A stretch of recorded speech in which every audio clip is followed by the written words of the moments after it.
Welcome back to Count Me In. On today's episode, we sit down with Renata Serban, founder of Highly Elevated CPA. We'll delve into key issues like the bipartisan push for cannabis rescheduling in the U.S. and the critical role of accountants in navigating the complex regulations.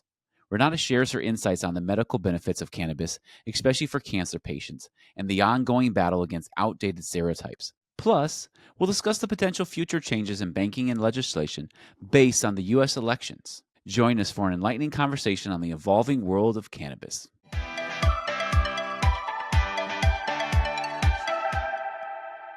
Renata, I'm just so excited to have you on the Count Me In podcast. And today we're going to be talking about accounting in highly regulated industries, specifically today, the cannabis industry. And I figured before we get started in that, thought you could share a little bit about your journey to how you got to this point so far.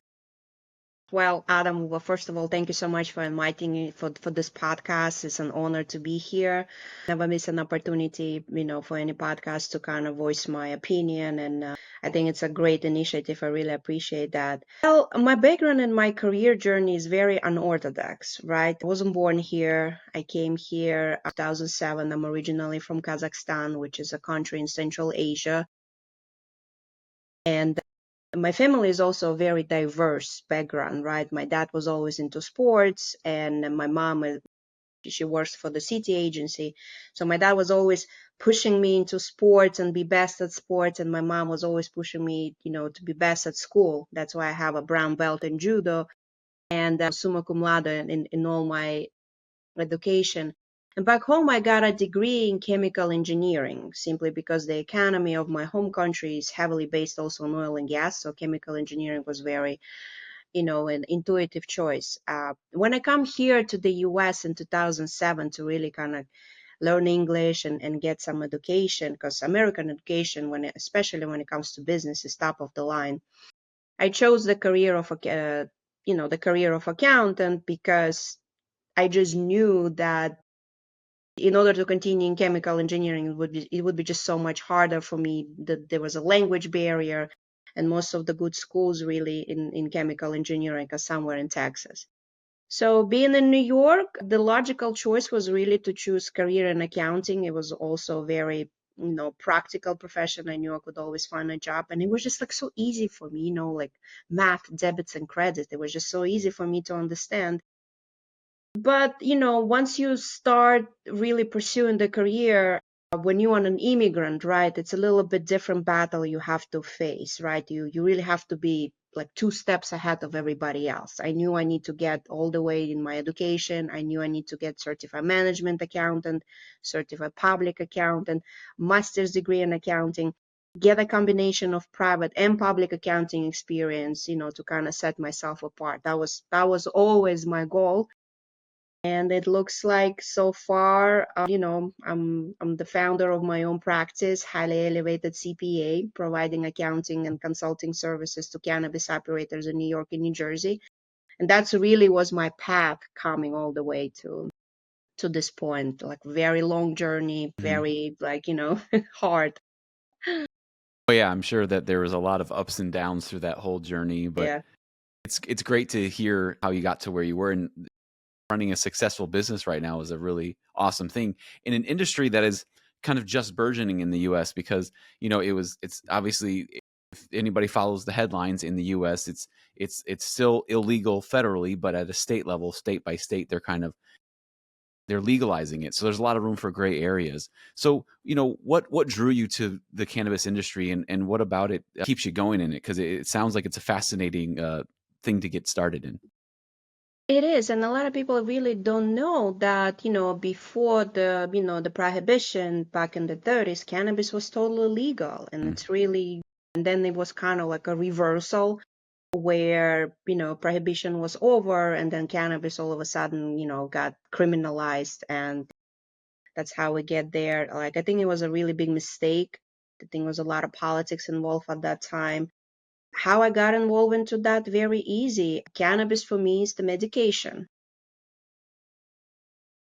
It's a medication that sort of, there's no side effects. It really helps me with my insomnia. It really helps me with my migraine. It really helps me with pain management. As you get older, like it hurts everywhere. And so that's on a personal basis. And then it happened that when I was part of the Sitchin Cooperman team, I was originally and recruited into their business advisory services, again because of my diverse experience and combination of private and public knowledge of cost accounting. Thank you to certified management accounting certification. I immediately got pulled into cannabis advisory, a services group. And you know how it goes in the cannabis space, like 1 year goes for 7. So like if you work in this industry for a Yeah. year, like you already considered a veteran, because it's just such a fast-paced environment, such a fast-paced industry. And especially what I love about this industry, the diverse background of people that are involved.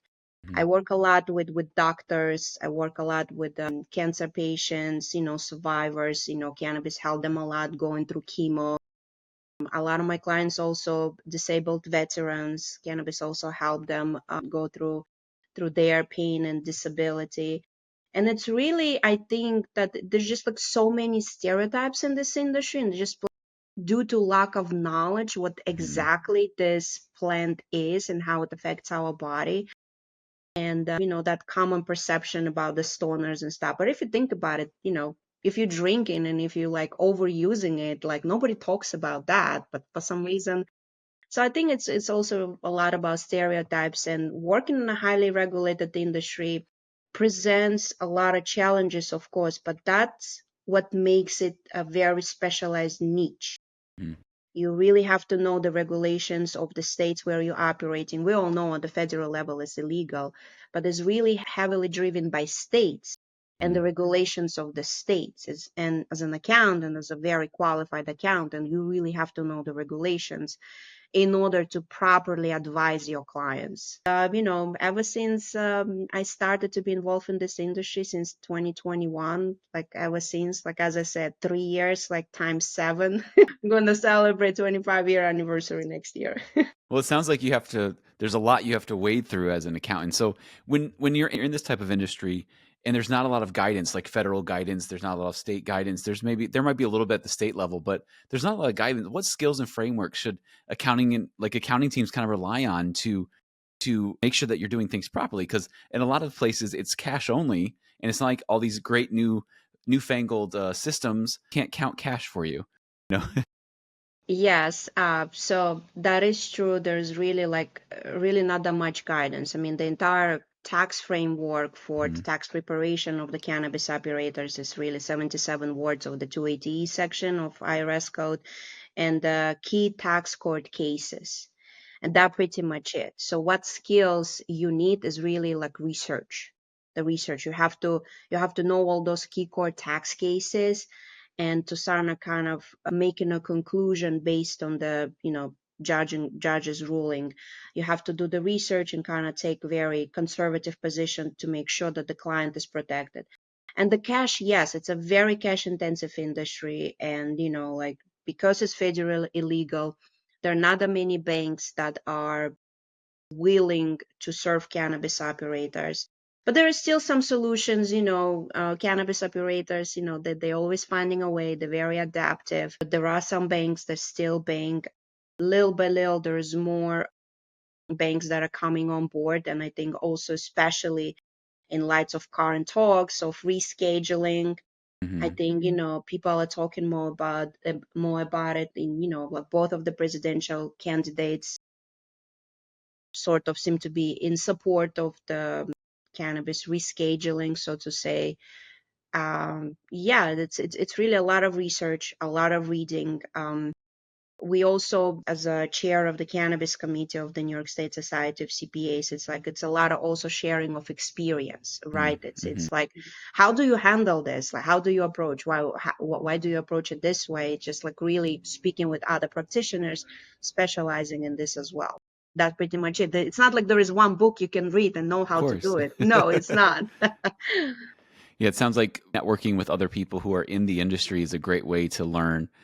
Are Yeah. yeah, are do you find that within this industry that do you think that within this industry that there will be times where you guys will find better ways to do things, and eventually when the rest of the world catches up, you're like, "Hey guys, we've been doing it this better way for so long," and you might be able to improve upon processes at a larger level because you guys are having to get so creative because there is no guidance? Well, I think once it's rescheduled or descheduled, and let me clarify that. So currently, cannabis is on Schedule 1 of Controlled Substances Act, right? Controlled Substance Schedule 1 means that cannabis is on that schedule, heroin and cocaine. And like those are substances that have no medical kind of intent, which we all know Yeah. is incorrect. Cannabis extensively used as medication.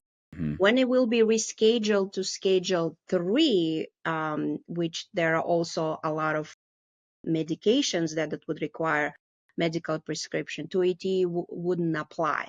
So that's why when we talk about rescheduling is literally moving, reclassifying cannabis from Schedule 1 and moving it to Schedule 3. Descheduling, on the other hand, means that cannabis will be completely decriminalized. It's not going to be on any of the schedules, and it will be treated as similar to tobacco and alcohol industry. The interstate commerce will be allowed. There might be some excise taxes on cannabis products sold, but it will be completely different environment. And I think there will be a lot of opportunities. Yeah, it sounds like there would be a lot of opportunities. And plus, if you deschedule it, you would allow for a lot more tax revenue and revenue for the country and for the states, right? So it would seem to Uh, make sense in some I ways, w- maybe. in either way, when either it's rescheduled or descheduled, I think there's a lot of thought. Hmm. There's not enough research done about cannabis because cannabis plant has a lot of potential, and a lot of people just don't know about it. There's a lot of really like medical potential that a lot of people they just don't know about it. So I'm thinking once it's rescheduled, really the accounting bodies will come together and kind of maybe provide some kind of a guidance, or maybe will be just treated like cultivation, for example, right? Anybody who's growing probably will be approaching in a similar way as any agriculture. The Hmm. same in the manufacturing, and anybody who's manufacturing, cannabis products probably will be also similar to accounting for manufacturers, and the same for the retailers, going to be similar to the e-commerce. And Canada is right there around the corner. I'm pretty sure that some of the best practices will be also adapted. Cannabis is legalized in a lot of European countries as Hmm. well. Germany is one of them. And actually, I wish I knew German, because there are actually some books to cannabis accounting and related to cannabis that are in German. And I'm like, oof, I wish I knew how to speak that language so I could read more on the. Yeah, maybe we can get a group effort and try to get it translated so that the cannabis folks in the U.S. can kind of learn from the That's a folks great over in idea, Europe. actually. I haven't thought about it.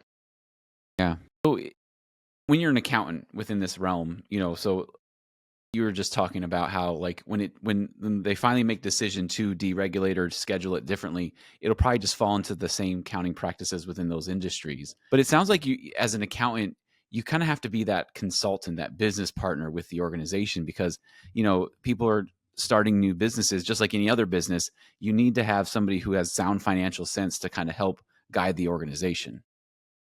That is true, and not only sound financial sense, but as I mentioned, cannabis industry is heavily driven by state regulations, Yeah. right? In order to properly advise, you really have to know the regs, because there is a lot of limitation of what cannabis operator can or cannot do.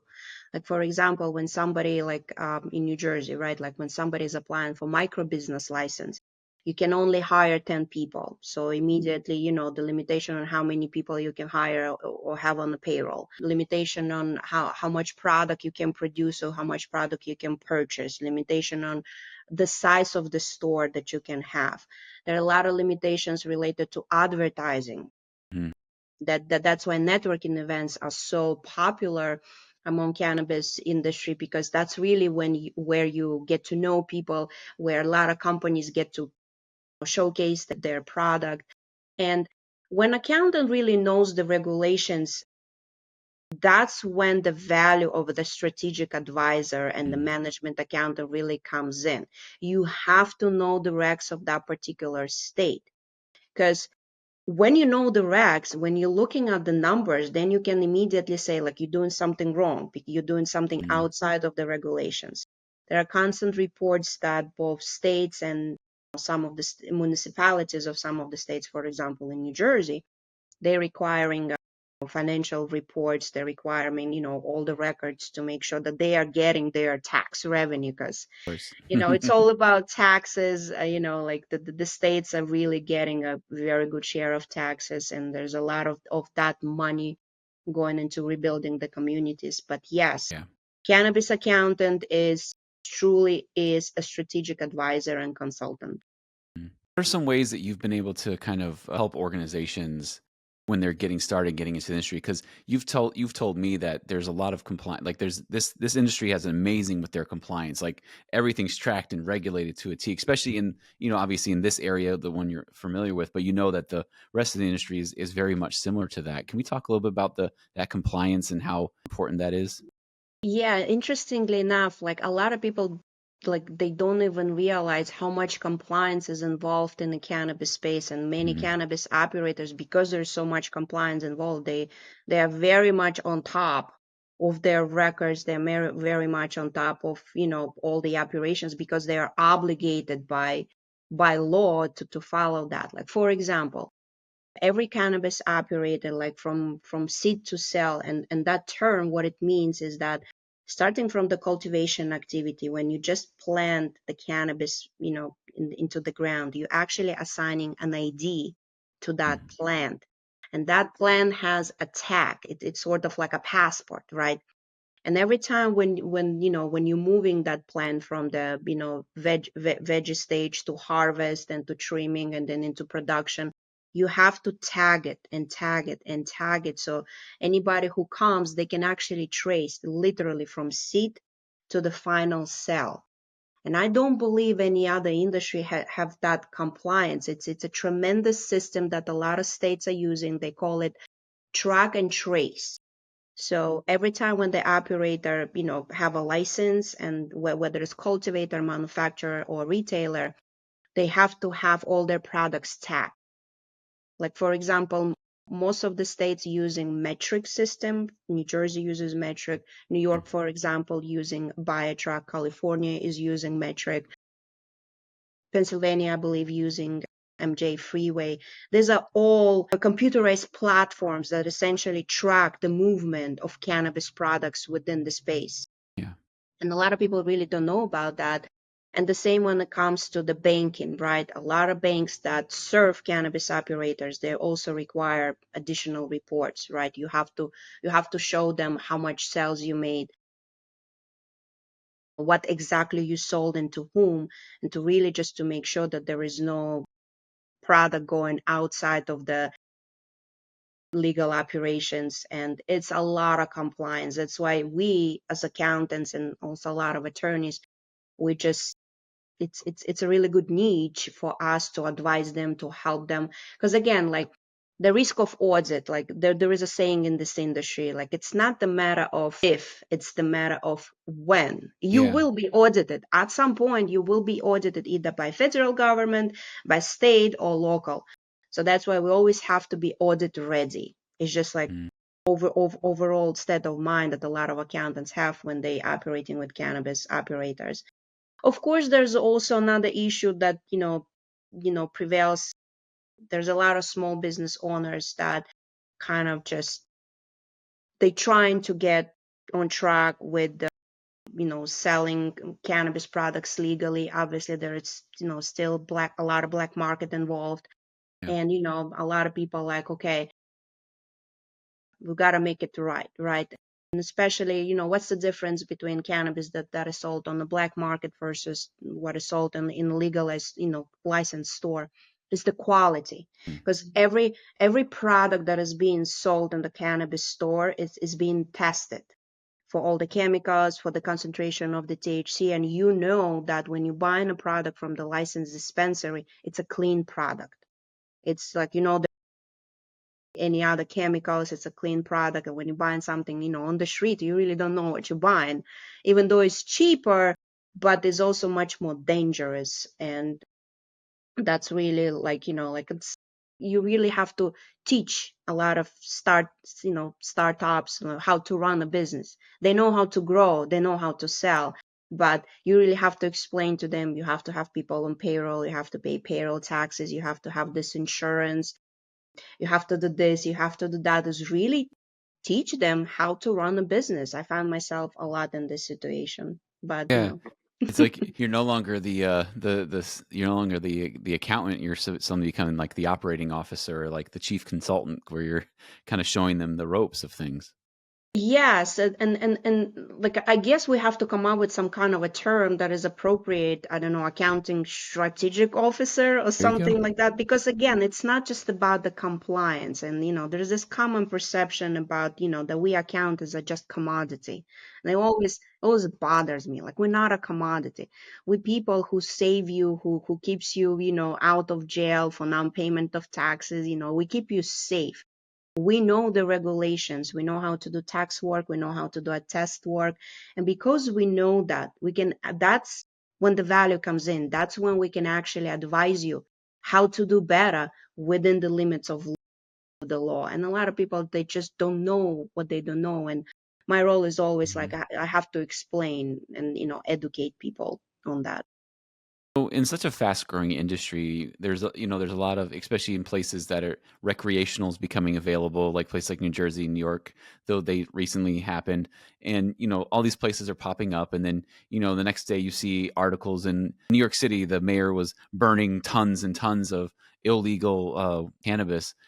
How do you navigate those waters if somebody's like interested, like, hey, I want to get into this industry, I want to get connected? How can somebody get connected and figure out, because it seems like it's a constant up and down, like kind of like a startups where like tons of startups happen like in technology, but then a bunch of them failed. Do you think that's going to happen in the cannabis industry as well? Well, there of course, back in the day when it was that golden rush, right? Like people were Yeah. trying to mine, gold, people were looking for the opportunities, right? So in this industry, we call it a green rush. People Right. hear cannabis, they think it's a lot of money. It is profitable industry, but it's much more to it. Like in order to be profitable, really, there's a lot of people entering this industry just for the sake of the opportunity. Most of Hmm. my clients, they have a personal story, they have a relationship with the plant where it Hmm. helped them in any way. But there are also a lot of people that just they see opportunity, why not? The main problem really when it comes to operating a cannabis business, as particularly in New York and New Jersey, is really the location, Hmm. because it's very limited where you can operate, right? In New Yeah. Jersey, for example, only 30% of municipalities opted in, meaning only 30% of municipalities allow cannabis operators within their jurisdictions, and 70% opted out. They can still opt in at some point, but the state sort of gave them the option. In New York, the same, like a little bit different than New Jersey, but similar. Some of the municipality, they had option to opt it in or out of the retail dispensaries, but the Hmm. majority of them kind of allowing the cultivation and the manufacturing. And in New York in particular, right, when the Marijuana Taxation and Regulation Act was passed in March of 2021, there's a lot of illegal cannabis stores started to pop up, right? Hmm. And they totally were taking advantage of the fact that people didn't know that there is a licensing process. They kind of saw in the news that they got legalized in New York, and all of a sudden there's all these stores popped up, and they were totally operating without license. Hmm. And for some time, there was a lot of issues with that because sort of state allowed, New York City in particular allowed that. And, they had to come up with additional regulations to sort of give, power to the enforcement agency to lock down those stores. Really, like starting this year after Governor Katie Hochul kind of like put it in the budget, Hmm. there's a lot of stores started to be locked down, like literally, and like within couple of months, I think since June, there's so many stores got closed. So the state revenue, the tax revenue went tremendously after all the stores were closed. But yes, there is obviously, always that competition, legal market Hmm. versus black market. It's Yeah. always there. But as more people know and kind of being aware that product in a licensed cannabis dispensary is much better quality, they kind of try, to stay away from the black market. And of course, there's a lot of challenges if anybody decides to enter into this industry. You like, I always recommend you have to do your own homework. Mm-hmm. Yes, you can hire consultants. Yes, you can hire attorney, but you have to do your own homework because this is unlike anything else. You have to apply for the license. There's a lot of time, hurry up and wait, we call it. Like you Yeah. have to like really like write an application and then you just wait. So it's like that specific, you have to be ready for that. And that only comes when you do your own research, specific of particular states, what Mm-hmm. needs to be, when you apply for the license. So there's a lot of nuances involved. And again, it's niche. It's very specialized niche for anybody who's in this industry. Yeah, it is very specialized. I appreciate your explanation because that really makes it very clear. So when we're looking to the future, potential seems endless with this industry. What do you think is next? Like obviously, Congress in the U.S. takes forever to make decisions, Oh, but yeah. maybe there can be some other things that happen in the industry except for waiting for the scheduling and descheduling and what to make a decision. Well, I think, if I remember correctly, I literally today I saw that the hearing is scheduled for December 2nd between the DEA and, Okay. the related agencies to kind of hear about, arguments from both sides about rescheduling. Obviously, the presidential elections are coming up. Mm-hmm. I think, we'll see how that goes. Each candidate have different plan even when it comes to taxation. I know Kamala Harris, she's co-author of the MORE Act. MORE Act is Marijuana Opportunity Rejuvenation and Expungement Act, I think, something like that. So that act would essentially completely decriminalize cannabis. And it would impose excise tax on cannabis products, would allow the interstate commerce, and also big piece of that legislation is the criminal justice reform, right? So people who got arrested for the cannabis, all the convictions will be expunged. So Kamala Harris, given her background as a former prosecutor, that's her goal. Donald Trump, on the other side, hinted his support also on rescheduling. And again, like as I mentioned before, from Schedule 1 to Schedule 3, which it just will be less federal oversight, but there still will be. Federal government will be controlling since it's going to be on Schedule 3.